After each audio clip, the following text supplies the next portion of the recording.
Once upon a time, nestled in a cozy little cottage at the edge of a sunny, green meadow, lived a mother pig with her 3 adorable little sons.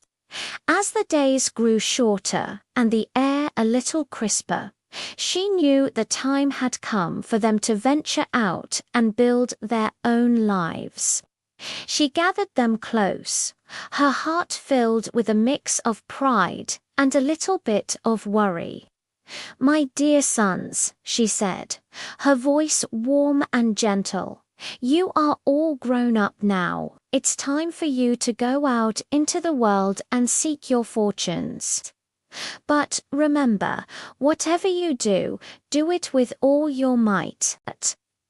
Build strong, safe homes for yourselves, because the big bad wolf is always lurking in the forest." With a loving hug and a basket packed with goodies for their journey, she waved goodbye as her 3 little pigs trotted off, their curly tails wagging with excitement for the adventures that lay ahead. The 3 brothers walked along the dusty road, oinking and chatting happily about the amazing houses they were going to build. Soon they came to a crossroads, and it was time to part ways. The first little pig, who was perhaps the laziest of the 3, didn't want to spend too much time or effort on his house. He wanted to get it done quickly so he could spend the rest of the day playing his flute and dancing. Just then he saw a farmer pulling a cart filled with golden straw. Perfect, he thought. He trotted up to the man and asked politely, "Excuse me, sir, could I please have some of that straw to build my house?" The farmer, a kind soul, agreed and gave him a big bundle. The first little pig was thrilled. In no time at all, he had huffed and puffed and tied the straw together, creating a small, simple house.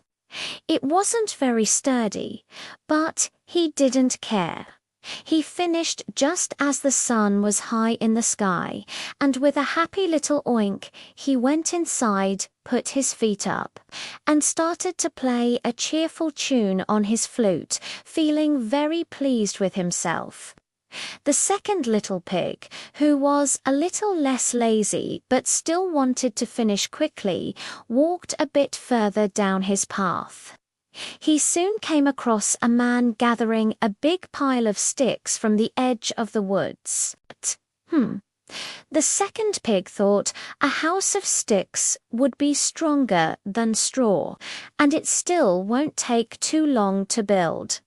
He approached the man and asked, "Good sir, would you be willing to part with some of those sticks? I'd like to build a house for myself." The man nodded and gave him a large armful of straight, sturdy-looking sticks. The second little pig got to work right away. He pushed and pulled, weaving the sticks together, and in just a few hours he had a house that looked a bit more respectable than his brother's straw one. He was quite proud of his work. It seemed strong enough. With the afternoon still young, he locked his wooden door, took out his fiddle, and began to play a lively jig, dancing around his new home. Now, the third little pig was different. He was a thoughtful and hard-working pig who took his mother's warning to heart. He remembered her words about the big, bad wolf and knew that safety was the most important thing. He walked a long, long way past the fields of straw and the woods full of sticks, until he came across a bricklayer with a wagon full of heavy red bricks and a tub of mortar. "This is it," he said to himself. "This is what I need to build a truly safe house." He went up to the man and said, Sir, I need to build a very strong house to protect me from the wolf. May I please buy some of your bricks and mortar? The man, impressed by the little pig's serious attitude, sold him a large load of bricks. The third little pig got to work immediately, and it was not easy. The bricks were heavy, and mixing the mortar was tiring. He worked all day long, carefully laying each brick one on top of the other, making sure every wall was straight and strong. He built a sturdy wooden door and a tall, solid chimney. His brothers, from their own houses, sometimes peeked out and laughed. Look at him, working so hard, they'd say, "Why doesn't he come and play with us?" But the third pig just kept on working, sweat beading on his brow. He worked until the sun began to set, and when he was finally finished, he had a magnificent, strong little brick house. He was exhausted, but he felt safe and secure. He went inside, lit a warm, crackling fire in his new fireplace, and settled in for a peaceful evening. The very next day, as the first little pig was relaxing in his straw house, he heard a sound: scratch, scratch, scratch. It was a knock at the door. He peeked through a crack in the straw, and his little heart jumped. Outside stood a very large, very hungry-looking wolf with big yellow eyes and a slobbery grin. Little pig, let me come in," growled the wolf. The little pig's voice trembled as he squeaked back, "No, no, not by the hair of my chinny chin chin." The wolf's grin turned into a snarl. "Then I'll huff and I'll puff and I'll blow your house in," he roared. And with that, the wolf took a deep breath. And he huffed, and he blew with all his might. The straw house, being so flimsy, collapsed in an instant, scattering all over the place. The first little pig, squealed in terror and ran as fast as his little legs could carry him, straight to his brother's house of sticks. He burst through the door, slamming it shut just as the wolf arrived. "Quick! The wolf is here," he panted. The second little pig, who had been practicing his fiddle, looked startled but tried to be brave. Soon they heard the same menacing knock. Knock, knock, knock. "Little pigs, let me come in," growled the wolf from outside, his voice even angrier now.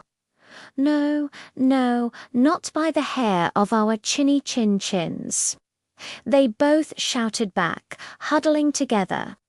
"Then I'll huff and I'll blow your house in," the wolf bellowed. He took an even deeper breath this time. He huffed and he puffed, and he blew a tremendous, mighty gust of wind. The house of sticks shivered and shook, and then, with a creak and a crack, it tumbled down into a messy pile. The two little pigs screamed and, without a second to lose, scrambled out of the wreckage and raced towards their brother's brick house. They pounded on the strong wooden door, squealing, "Brother, brother, open up! The wolf is coming." The third little pig quickly unbolted the door and let his terrified brothers in, locking it securely behind them. They were all shaking, but the third pig patted them reassuringly. "Don't worry," he said calmly. "You're safe here. My house is strong." Just then, they heard the furious stomping of the wolf outside, followed by a thunderous knock. Little pigs, let me in," he roared, his voice filled with rage. The three pigs, now feeling braver together in the strong house, shouted back in unison, "No, no, not by the hair of our chinny-chin-chins." The wolf was furious. He had never failed before. "Then I'll huff and I'll puff and I'll blow your house in," he screamed. He huffed and he puffed. But nothing happened. The brick house didn't even tremble. He huffed again, his face turning red, and he puffed with all his strength, but the house stood firm. He tried again and again, huffing and puffing until he was completely out of breath and couldn't huff any more. The little pigs peeked out the window and giggled as they saw the exhausted wolf panting on their doorstep. The wolf, however, was cunning. He wasn't going to give up that easily. He circled the house looking for a weak spot. Then his eyes landed on the chimney. "Aha," he thought with a wicked smile. "I'll just climb up the roof and slide down the chimney. I'll catch them all for my dinner." But the third little pig was not only hard-working, he was also very clever. Hearing the scuttling sounds on the roof, he knew exactly what the wolf was planning. Thinking fast, he whispered to his brothers, "Quick, help me." He had a big pot of water boiling over the fire in the fireplace.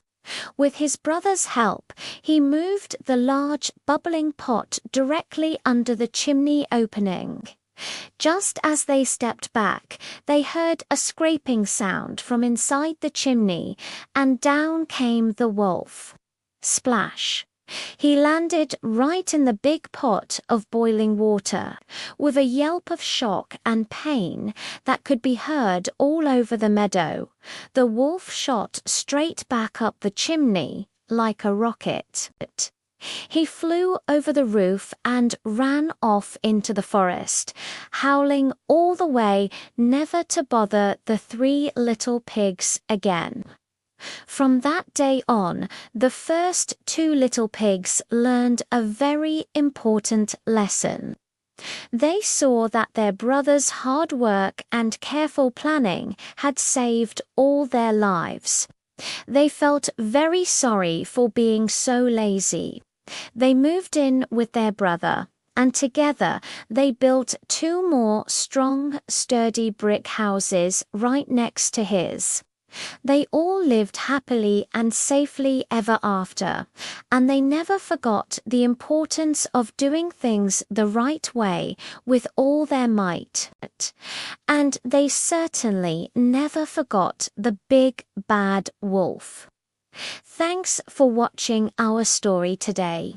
If you enjoyed it, don't forget to hit that like button and subscribe for more classic tales.